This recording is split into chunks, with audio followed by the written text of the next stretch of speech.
Comme pour les nombreuses civilisations qui nous entourent, celle de l'islam est mal connue. Déjà que, pour le présent, de nombreuses incompréhensions existent, mais alors, que ne pas dire, des préjugés pour les époques plus lointaines. Parmi ces préjugés, celui qui court abondamment dans les manuels, selon lequel les musulmans, au Moyen-Âge, sont avant tout des nomades. Il y a évidemment un anachronisme. On projette une situation qui est celle d'un certain nombre de tribus bédouines dont on parle à juste titre pour la fin du VIe siècle et le début du VIIe siècle de notre ère, situation que l'on projette dans les siècles suivants, en oubliant que le monde musulman a connu une période urbaine très florissante, mais ce qui est plus grave, c'est que le monde des campagnes est totalement ignoré dans les manuels, et c'est bien dommage. Car pour pouvoir vivre dans les villes, il fallait évidemment que la nourriture suive. Je reviendrai sur toute une série de lieux communs, ce que l'on appelle de manière un peu prétentieuse des topoi, qui ne correspondent pas, en fait, à la réalité historique. Mon exposé aujourd'hui portera sur les campagnes et les villes dans le monde musulman du 8e au 11e siècle. Je suivrai un plan qui est tout à fait logique, c'est-à-dire thématique. Je traiterai d'abord des campagnes et ensuite des villes. Pourquoi d'abord des campagnes? Parce que la grande majorité des habitants de ce monde musulman vit à la campagne. Nous sommes dans un monde rural, il ne faut pas l'oublier.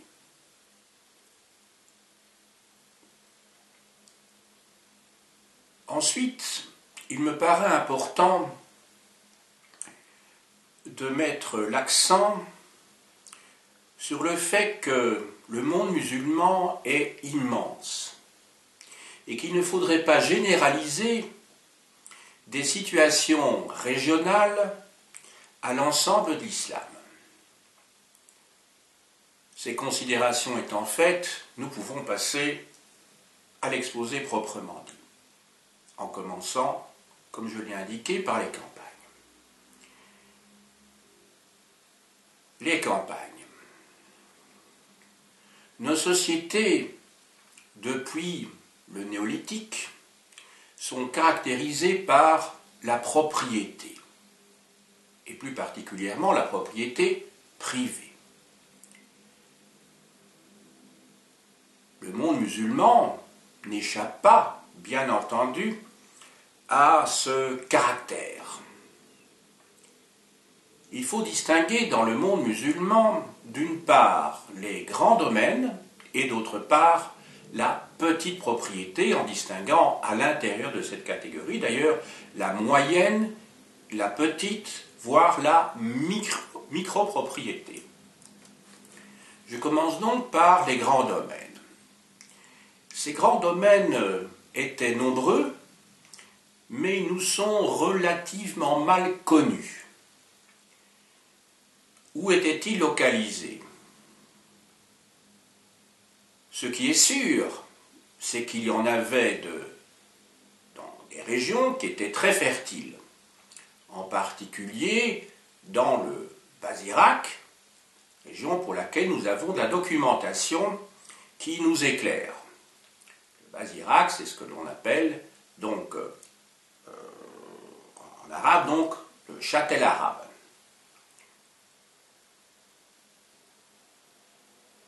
Le statut de ces grandes propriétés est le suivant. La plupart du temps, les grands propriétaires qui étaient des grands négociants, des grands administrateurs de l'État, des rentiers aussi, ces propriétaires, afin de donner un statut juridique pérenne à ces grands domaines, leur donnaient le statut de fondation pieuse, dédiée à telle ou telle mosquée, par exemple. Alors je ne dis pas qu'il n'y avait pas un sentiment pieux, réel, derrière cette volonté de créer des fondations pieuses, mais l'objectif majeur était essentiellement de rendre ces propriétés inaliénables et indivises, pour éviter que ces grandes propriétés ne s'émiettent au fur et à mesure des générations à la suite de morcellement inévitables entre les héritiers. Qui travaillait sur ces terres?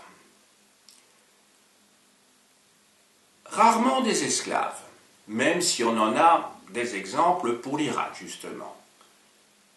La plupart du temps, les travailleurs qui cultivaient ces terres étaient libres et concluaient avec le grand propriétaire, par l'intermédiaire de son intendant ou de fermier qui dépendait donc de lui, donc contractait des baux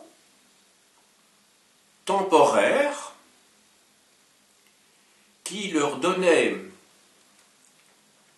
la possibilité de cultiver ces terres, mais en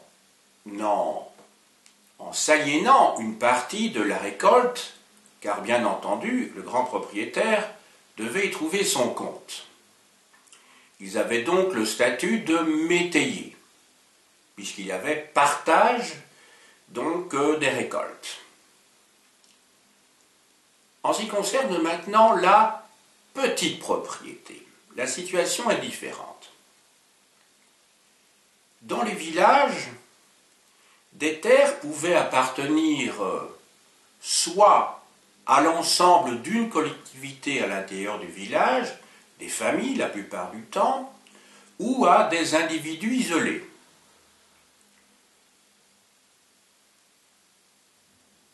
Des contraintes pesaient sur ces terres quand il s'agissait de terres collectives. On connaît bien ce phénomène pour l'Occident médiéval ou de l'époque moderne, où il fallait se mettre d'accord au sein de la communauté pour le pâturage, mais également pour les clôtures. Ce qui est sûr, c'est que il n'existait pas l'équivalent des seigneuries que l'on trouve dans l'Occident médiéval et que par conséquent les paysans dépendaient directement de l'État sur le plan fiscal.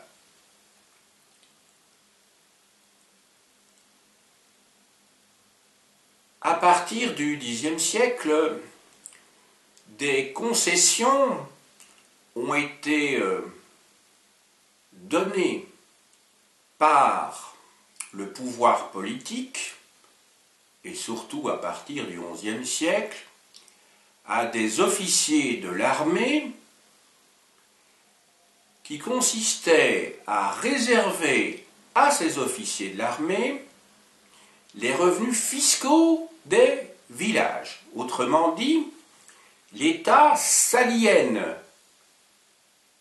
la possibilité de percevoir des impôts. Quand je dis aliénation, elle est bien entendu temporaire, elle n'est pas définitive, d'autant qu'au début, il s'agissait de périodes relativement courtes, par exemple 10 ans. L'objectif étant bien entendu que l'État ne doit pas, de cette manière, rémunérer ses officiers de l'armée, puisqu'ils sont rémunérés justement par les ressources fiscales.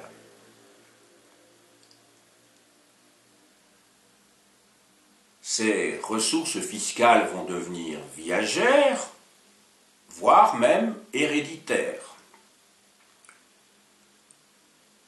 Toutefois, le stade de type féodal que l'on connaît en Occident ne va pas être atteint. Ce système va être légué d'ailleurs plus tard aux Turcs, qui, à l'époque ottomane, et j'ai eu l'occasion de faire un cours à ce sujet, mettront en place le système du timar, qui est l'équivalent d'un fief pour la durée d'une vie, donc une sorte de rente viagère à ces officiers de l'armée. J'ai fait un cours, effectivement, il y a quelque temps, sur les paysans dans les Balkans à l'époque ottomane, donc du XIVe, XVe au XVIIIe siècle. Mais je vous ai dit, ici, il n'y a pas accession au stade du féodalisme, au sens strict où on l'entendrait. Ça, c'est une chose. Au XIe siècle, ce système va conduire à la ruine des paysans, d'autant plus qu'ils devront souvent s'endetter pour faire face au paiement de ces impôts. Vous imaginez la suite. Leurs biens sont saisis et entrent donc dans la propriété directe, cette fois, de ces officiers, voire aussi des grands propriétaires terriens auprès desquels ils vont donc faire des emprunts. C'est un cycle bien connu.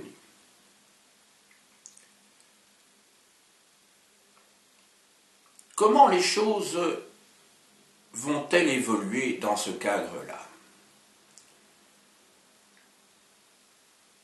La plupart du temps, ou en tout cas très souvent, ces grands propriétaires vont donc placer, ou en tout cas établir un lien entre eux et les petits paysans, qui est celui d'une protection, entre guillemets, et que l'on connaît déjà en Orient, au IVe siècle de notre ère, à l'époque de l'Empire romain, justement en Syrie. Je crois qu'il est important, dans la mesure du possible, et tout en n'opérant pas d'anachronisme, et je le dis souvent dans mes cours, d'établir des liens entre des situations économiques, sociales, structurelles que l'on peut rencontrer dans des civilisations, ou plutôt dans des sociétés diverses qu'il s'agit de comparer, tout en montrant bien entendu les différences et en ne superposant pas de manière, comment dirais-je, systématique, des situations qui ne sont pas les mêmes, parce que l'on est dans un contexte géographique et social et politique surtout différent. Mais enfin, je crois que ça permet de comprendre que les sociétés fonctionne en termes de rapport de force avec des dominants et des dominés, et que les solutions adoptées ne sont pas multiples. Il existe aussi, à côté de ces grands domaines fonciers, de cette moyenne et petite propriété, et je l'annonçais tout à l'heure, il existe aussi des micropropriétés. Celles-ci se situent souvent à l'extérieur des enceintes des villes, et les paysans qui y travaillent cultivent essentiellement des produits des fruits, des légumes qui seront soit destinés directement à leur propre consommation, soit qui pourront être facilement vendus dans la cité voisine. Maintenant, il me paraît important et tout à fait logique, après avoir expliqué quels sont les différents types de propriétés et quels sont les liens, parce que c'est ça le plus important, qui unissent d'une part les propriétaires aux travailleurs éventuels, c'est le cas en tout cas pour la grande propriété, qui travaillent sur ces mêmes terres et qui sont donc dans une situation de dépendance. Dépendance fragile, puisqu'elle peut conduire justement à l'appropriation par les puissants des terres qui les font vivre. À côté donc de ce système de propriété, il convient maintenant d'aborder celui de l'agriculture. L'agriculture, oui, car il existe bien une agriculture dans les pays musulmans. Je le dis, ça semble aller de soi, mais je me souviens, lorsqu'il y a bien longtemps j'enseignais dans l'enseignement secondaire, que l'image qui restait dans la tête des élèves était souvent que l'islam était un monde de nomades, de bédouins qui se consacraient donc principalement à l'élevage. Et la faute, je l'ai déjà expliqué en introduction, c'est que on étudiait dans les programmes les origines de l'islam et que l'on n'abordait pas la vie des campagnes, donc des paysans et des citadins dans les siècles qui suivaient. On étudiait bien entendu de manière relativement approfondie, en tout cas pour des élèves, la religion musulmane, on parlait bien entendu de la vie intellectuelle et du rôle, mais c'était uniquement ce rôle-là qui était évoqué des intellectuels, des savants dans la transmission du patrimoine antique vers l'Occident latin, et c'est bien dommage, parce que, et je me suis expliqué également dans un autre cours à ce sujet, car l'islam médiéval a son originalité propre, et réduire son rôle à celui d'intermédiaire est évidemment une manière d'amoindrir le rôle de ces intellectuels et de là de réduire la civilisation musulmane à être une sous-civilisation, ou en tout cas une civilisation qui n'est pas si développée que cela, malgré le fait qu'on soulignait que l'islam connaissait son apogée à l'époque où, en Occident, on était dans des relatives ténèbres de l'époque du Haut Moyen-Âge. En tout cas, pour l'époque carolingienne, ce qui n'est pas tout à fait vrai non plus d'ailleurs, mais ce n'est pas l'objet de mon cours ici. Donc l'agriculture. Et de nouveau, ce préjugé, c'est celui que des nomades jouent un rôle essentiel, et l'idée qu'au XIe siècle, et d'ailleurs ce n'est pas tout à fait faux, les nomades ont détruit l'agriculture d'une partie du monde musulman. Et c'est vrai que quand on prend le cas des Fatimides, donc en Égypte, cette dynastie égyptienne qui a envoyé des militaires nomades justement en Tunisie, donc dans la province d'Ifriqiya, pour mater une révolte, évidemment cela conforte cette idée que les nomades et les agriculteurs appartiennent véritablement à deux sociétés, à deux civilisations essentiellement différentes, ce qui est bien entendu faux. Passons maintenant aux techniques et aux produits. Alors, quelles sont les cultures que l'on pratique dans le monde musulman? Et vous voyez ici qu'il n'est pas facile de faire un exposé sur un territoire qui s'étend de l'Iran à l'Espagne et de l'Égypte à l'Ouzbékistan et à l'Anatolie. Donc, inévitablement, et ce n'est pas par inconscience de ma part, que je vais essayer de mettre en évidence un certain nombre d'éléments, en commençant par ceux qui concernent le Proche-Orient. La dynastie omeyyade, donc du milieu du 7e siècle au milieu du 8e siècle, puis plus tard la dynastie abbasside, du milieu du 8e siècle essentiellement jusqu'au début du 10e siècle, disons la fin du 9e siècle, eh bien ces deux dynasties, les souverains qui appartenaient à ces deux lignées, ont cherché à mettre en valeur les terres dans lesquelles ils vivaient, c'est-à-dire pour les Omeyyades essentiellement autour de Damas et pour les Abbassides essentiellement donc autour de Bagdad, en Mésopotamie, pour faire bref.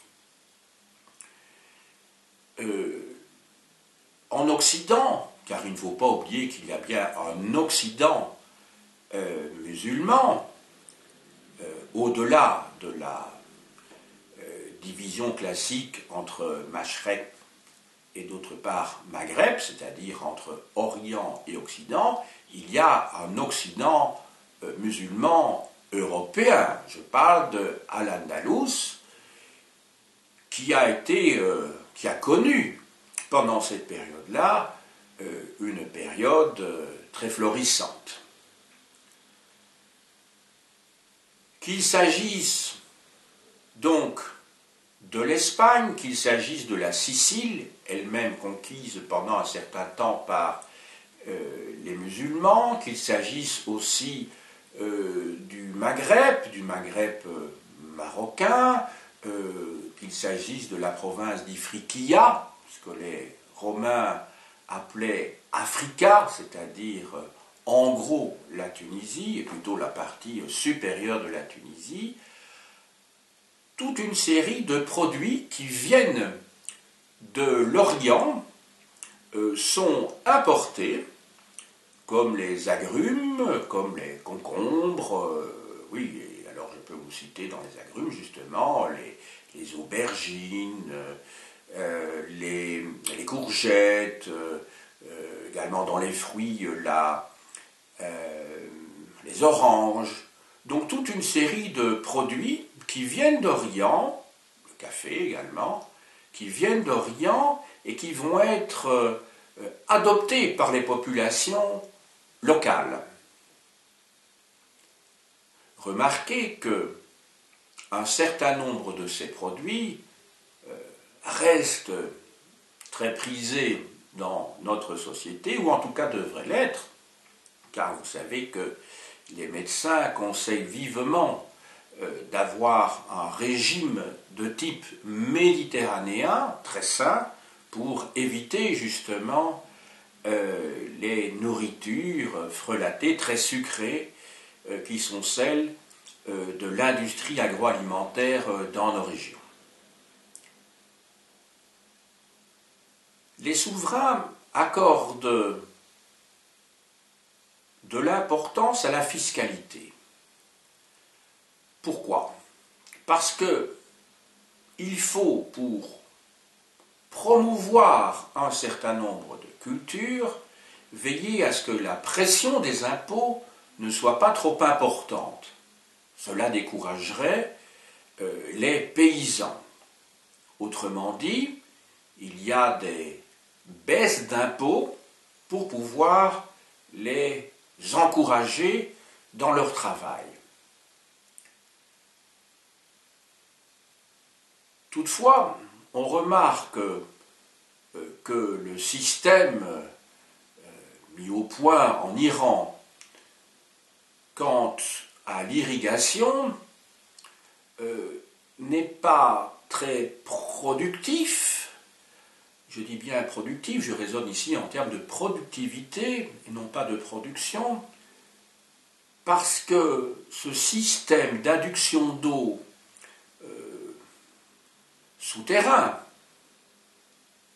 avec quelques sorties pour permettre aux terres d'être cultivées, justement, n'est pas très efficace. Mais ce qui est sûr, c'est qu'il a été généralisé et a permis d'irriguer, en termes d'étendue des surfaces, des territoires qui étaient, par le fait même de la sécheresse, peu productives.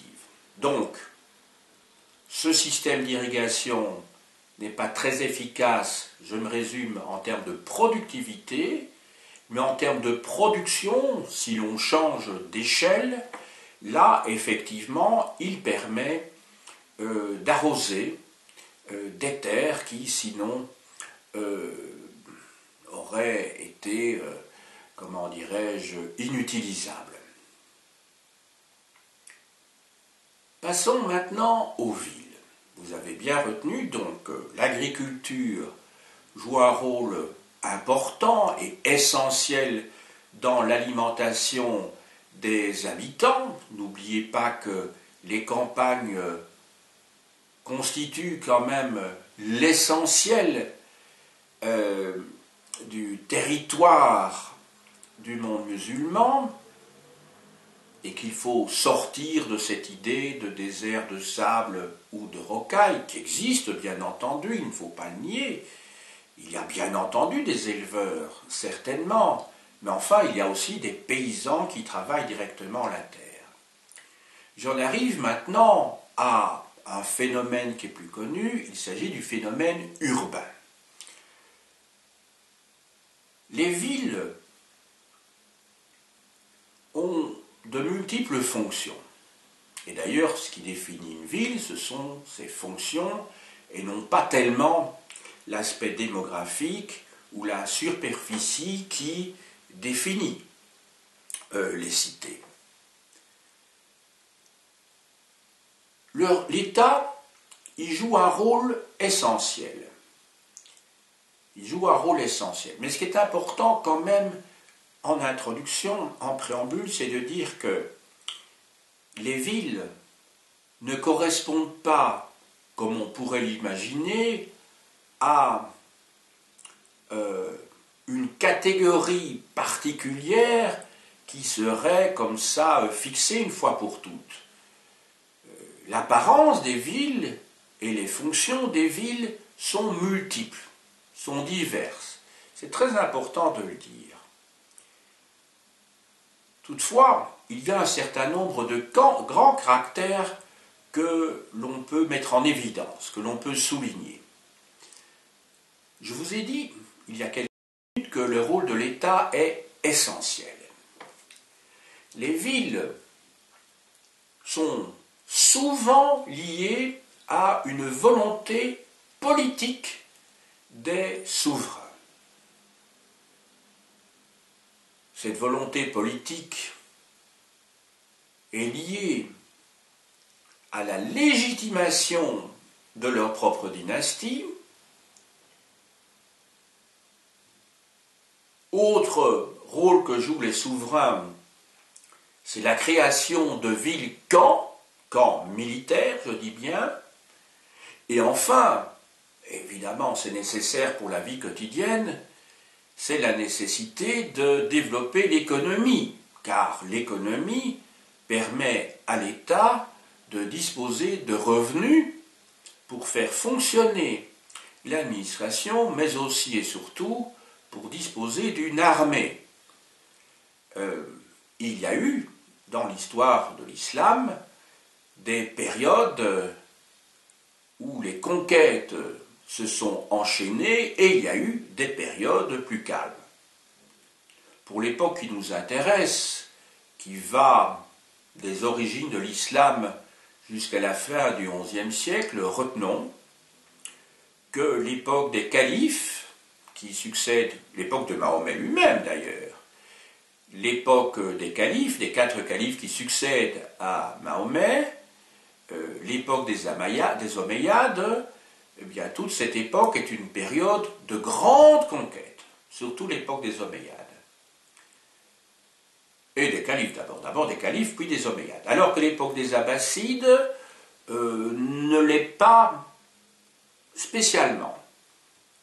D'autant plus que dès la deuxième moitié du IXe siècle et dans la première moitié du Xe siècle, l'empire abbasside se rétracte et va connaître de nombreuses divisions qui vont conduire à la naissance de nouvelles dynasties. Ce sera donc l'éclatement de cet empire arabo-musulman qui était né donc au 7e siècle. Je reviens maintenant sur les différents aspects que j'ai cités. Aspect politique, aspect militaire et aspect économique. Je vous ai parlé de légitimation par la création de villes pour les nouvelles dynasties. C'est ainsi que, au 8e siècle, 2 grandes villes vont être créées, à savoir Bagdad, par les Abbassides en 762, et d'autre part Fès par les Idrissides au Maroc en 798.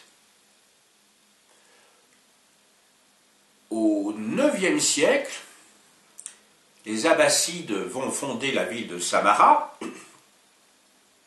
Donc là, on se trouve au nord de Bagdad.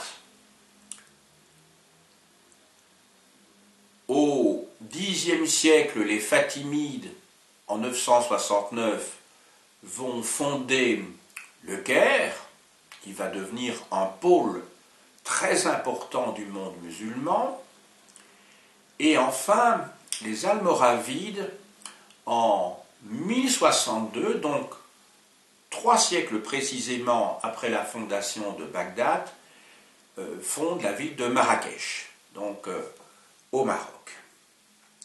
Ces villes ont donc une fonction de légitimation et au cœur de ces villes, on trouve un palais résidence du souverain, et ces villes vont constituer véritablement un pôle d'attraction pour la population qui va dès lors s'agglomérer autour du palais, du souverain. Aspect militaire maintenant. Aspect militaire. Les villes, en tout cas certaines d'entre elles, ont été créées comme de véritables camps militaires. C'est le cas de Fousta, Al-Fousta, qui se trouve au sud du Caire, et qui est à l'origine du Caire, et de toute une série d'autres cités, d'autres quartiers qui vont d'ailleurs naître à l'occasion de dynasties successives dans le Grand Caire. Vous avez également Kérouan, dans la province d'Ifriqiya dont je vous ai parlé tout à l'heure, donc dans la Tunisie actuelle. Donc ces 2 cités Al-Fousta et Kérouan sont à l'origine des camps militaires. Donc il faut se départir un petit peu de l'idée de Kérouan comme étant une ville liée d'abord à sa mosquée. La mosquée a été construite après. Parce que pour beaucoup de gens, évidemment, pour les touristes, Kérouan, c'est d'abord la mosquée. Mais la mosquée a été construite ensuite et constitue dès lors aussi un pôle très important au sein de la cité. Donc, les premiers conquérants arabes ont joué un rôle majeur dans cette option d'installation citadine. Passons maintenant à l'aspect économique et qui, du point de vue de l'État, je l'ai souligné tout à l'heure, l'aspect économique est essentiel puisqu'il permet à l'État de disposer de ressources dont il a besoin pour différentes choses, et en particulier pour l'armée. Mais pas seulement. Il ne faudrait pas réduire effectivement le rôle de l'État à cela.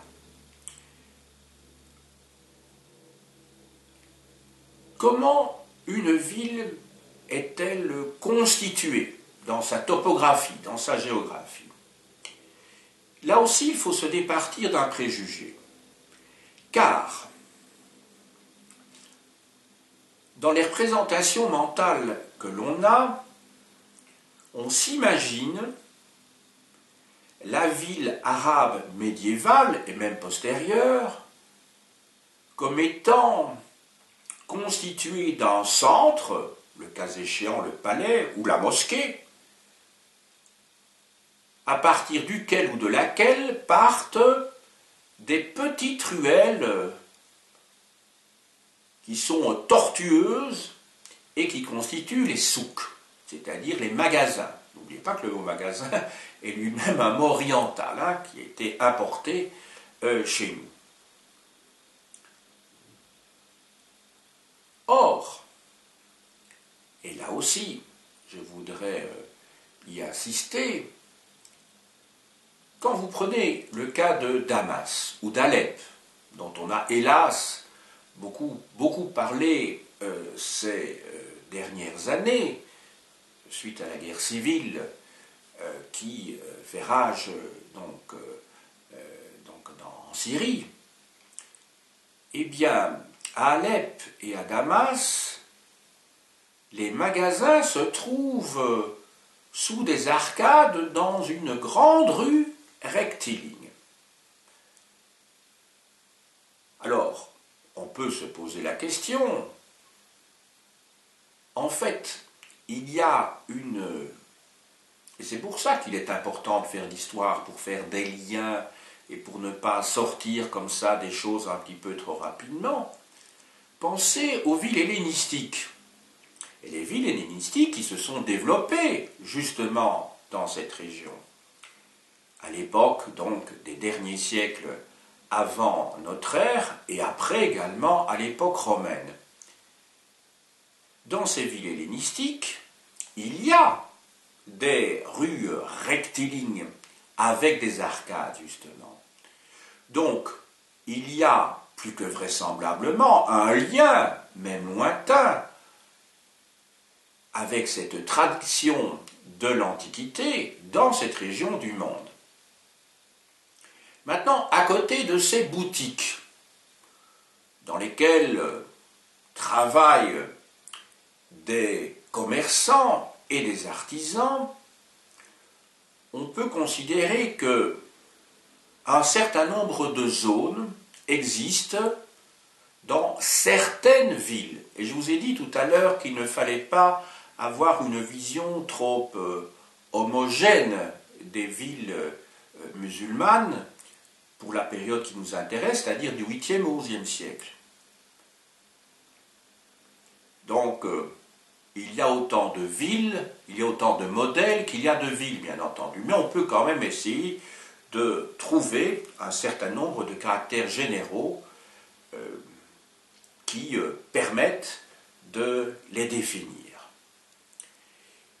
Dans ces villes, il existe plusieurs zones.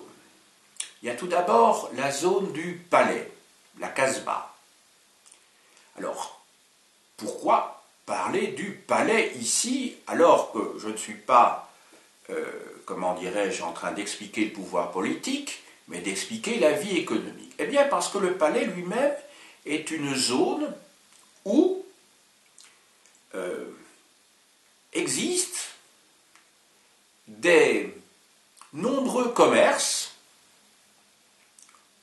de luxe, par exemple pour la soie, mais aussi pour toute une série d'autres produits qui sont achetés directement par le palais.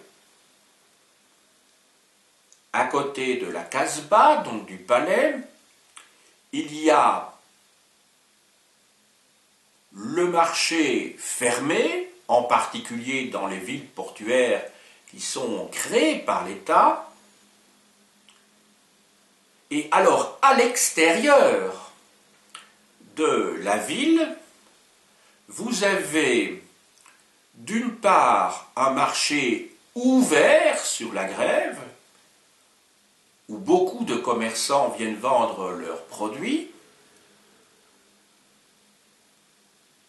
Vous avez aussi, à proximité de l'enceinte de la ville, les ateliers des artisans qui produisent de mauvaises odeurs, par exemple dans le domaine du cuir.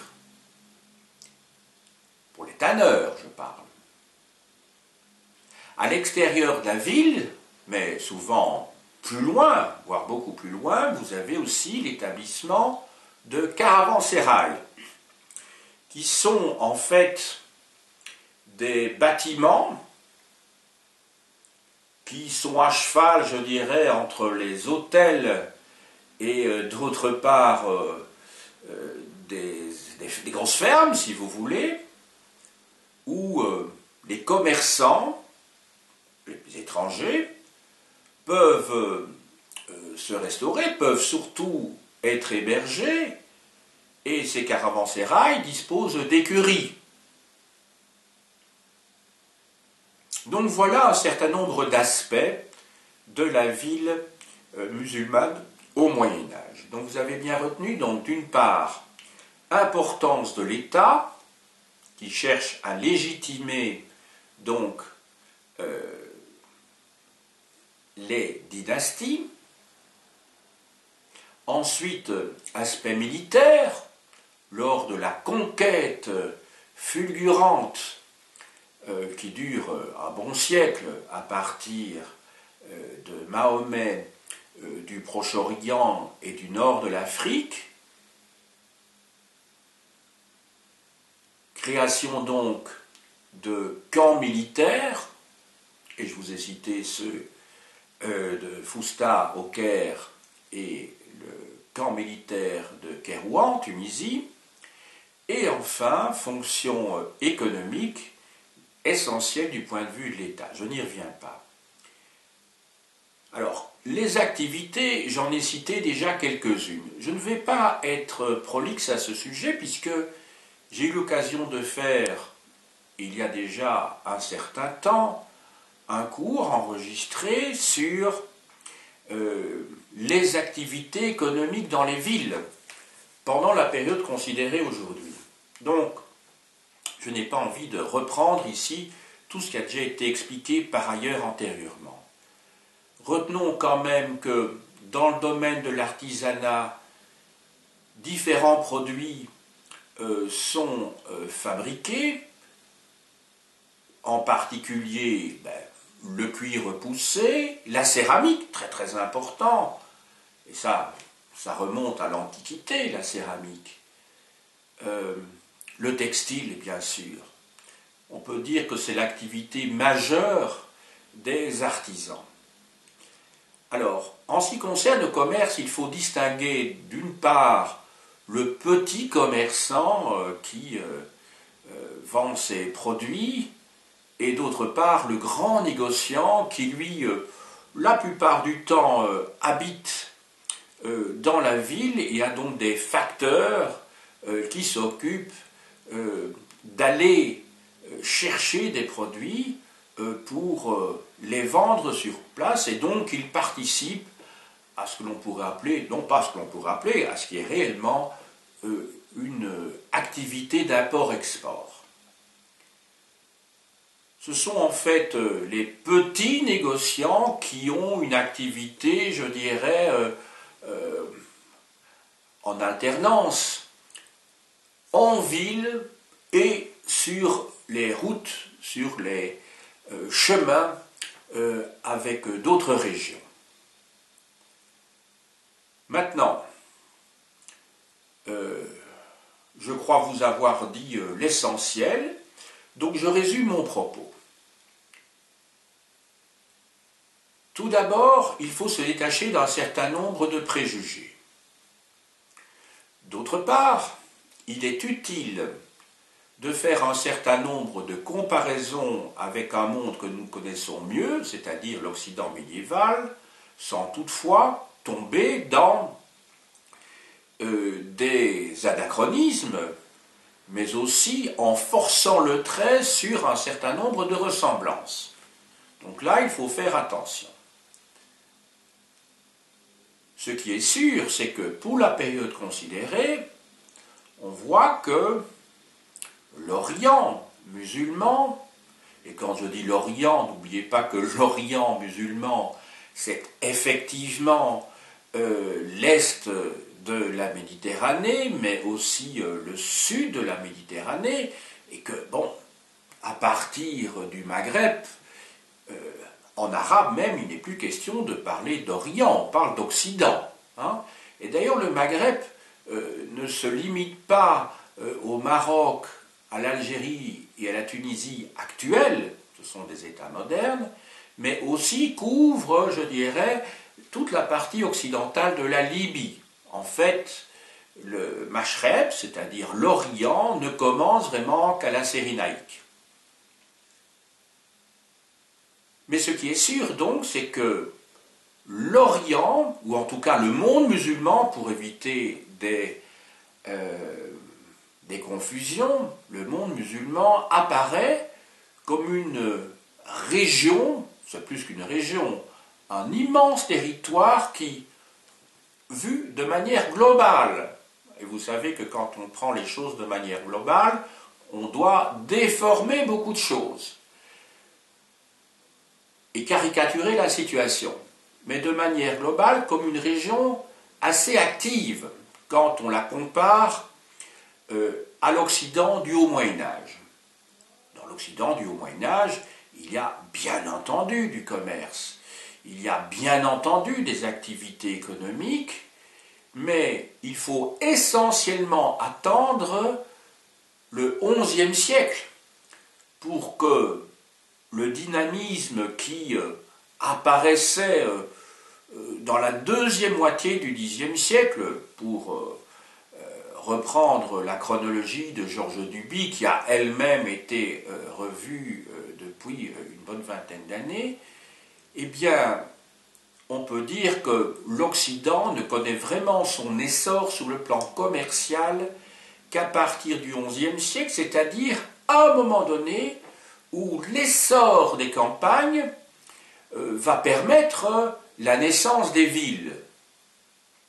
Cet essor en Occident va être continu jusque la deuxième moitié du XIIIe siècle, disons, période à laquelle on assiste à un essoufflement, même à une dépression dans la première moitié du XIVe siècle, et alors vous savez que le XIVe siècle, ou plus exactement, disons, le siècle qui s'étend du milieu du XIVe siècle, mais le début du XIVe siècle est déjà bien concerné, jusqu'au milieu du XVe siècle, est une période très tourmentée, une période de calamité, une période de dépression sur le plan économique. Voilà. Je crois avoir dit l'essentiel de ce qu'il faut savoir pour ce monde qui nous est étranger et en même temps si proche de nous. Si proche de nous parce que on n'arrête pas de parler de l'islam. Si vous regardez la télévision, si vous lisez les journaux, on n'arrête pas d'en parler.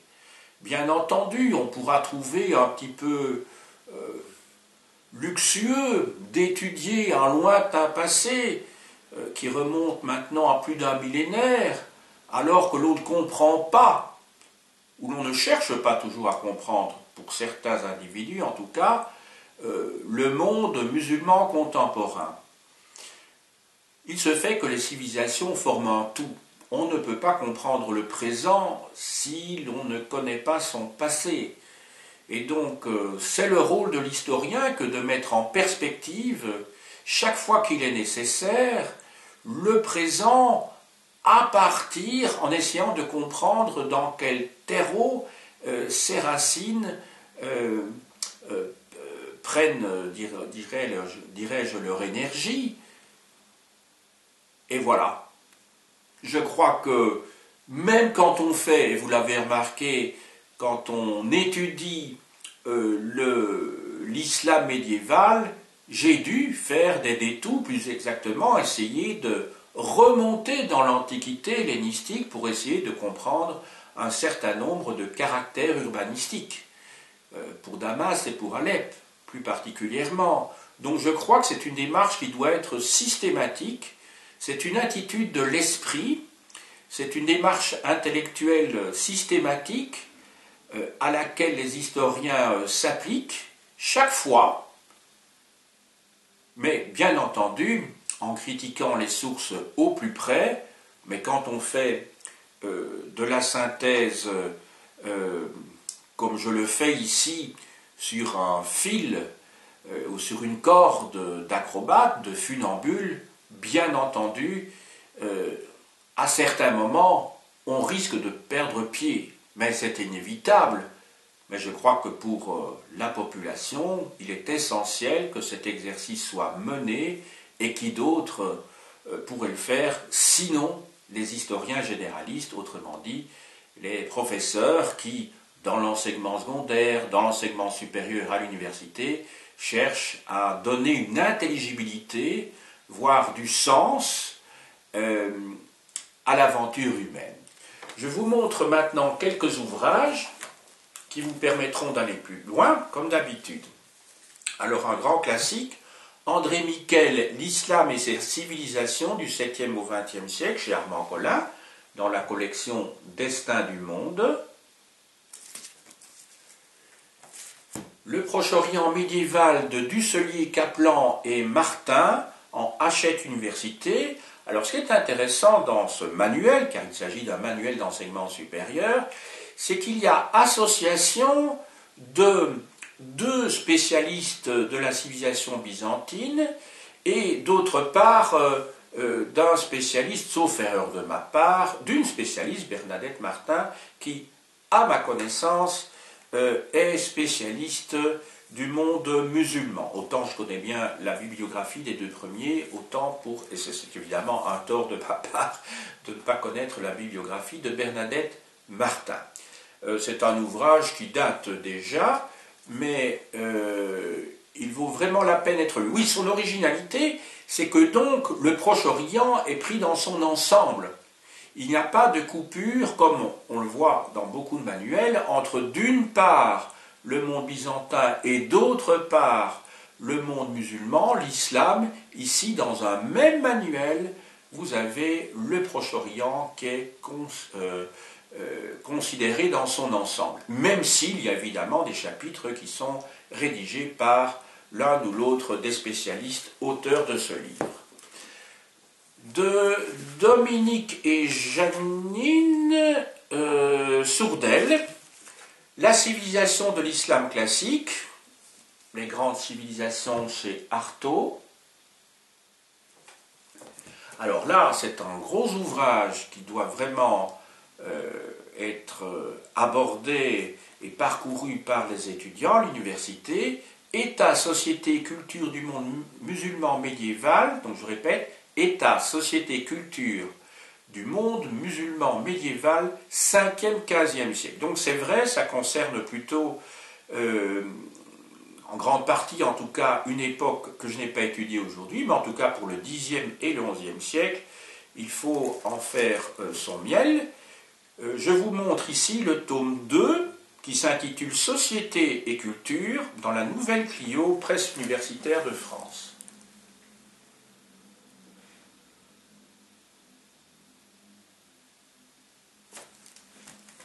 Oui, c'est un ouvrage qui fait 550 pages.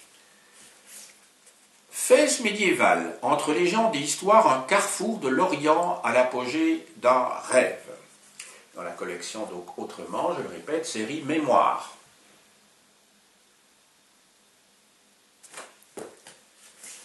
De Christophe Picard, le Portugal musulman, 8e-13e siècle. L'Occident d'Al-Andalus sous domination islamique. Publié chez Maisonneuve et Larose.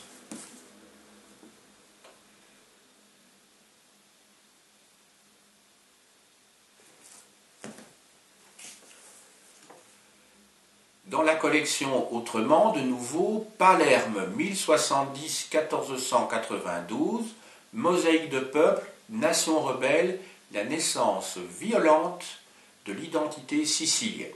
Il y a un chapitre sur la Sicile, donc du 9e au 11e siècle dans cet ouvrage.